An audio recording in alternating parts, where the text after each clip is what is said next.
બધે અને બધામાં ભગવાનના દર્શન કરે છે. તેમને વિશ્વાસ છે કે સર્વકર્તા અને નિયંતા કેવળ ભગવાન જ છે. તેમને પોતાના ગુરુઓ પ્રત્યે પણ ભગવાનનો જ ભાવ છે.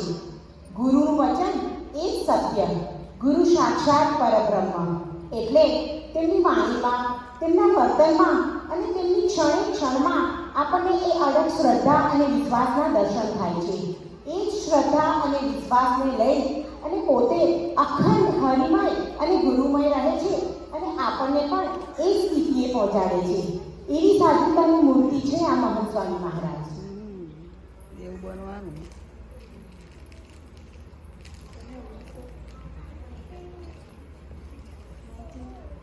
નિયમ પ્રાર્થના 1951ની વાત છે. યોગીજી મહારાજ આણંદ પધાર્યા હતા. ત્યારે વિનુ ભગત જ્યારે યોગીજી મહારાજ નીકળવાના હતા આણંદમાંથી, ત્યારે વિનુ ભગત એમના મિત્રો સાથે ગોયા તળાવના કિનારે ગયેલા હતા. યોગીજી મહારાજ નીકળવાના હતા તો એ પહેલાં ત્યાં તળાવ આગળ વિનુ ભગતને મળવા ગયા. વિનુ ભગતને મળ્યા અને બે હાથ જોડી એટલું જ વાક્યું કે અમારી કાંઈ ભૂલચૂક થઈ હોય તો માફ કરજો. બસ આટલો જ વાર્તાલાપ.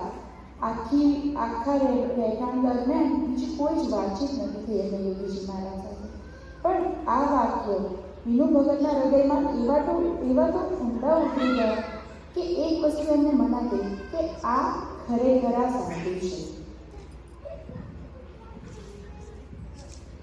અને આ વાત નક્કર વિશ્વાસની હતી અને આ વિશ્વાસમાં તો જીવન ન્યોછાવર કરી દેવાની તૈયારી પણ હતી. આવા વિશ્વાસમાં મોક્ષની પ્રાપ્તિની તો ગેરંટી હતી. આ વિશ્વાસમાં ગમે તેવા વિઘ્નો સામે ઝઝૂમવાની તૈયારી પણ હતી. અને આ વિશ્વાસમાં સ્વ અસ્તિત્વ ઓગાળી અને હોમાઈ જવાની પ્રતિજ્ઞા હતી. એ સમયનું સ્મરણ કરતાં તેઓ કહે છે કે યોગીજી મહારાજ મળ્યા અને હું તેમનામાં એકદમ ચડી ગયો.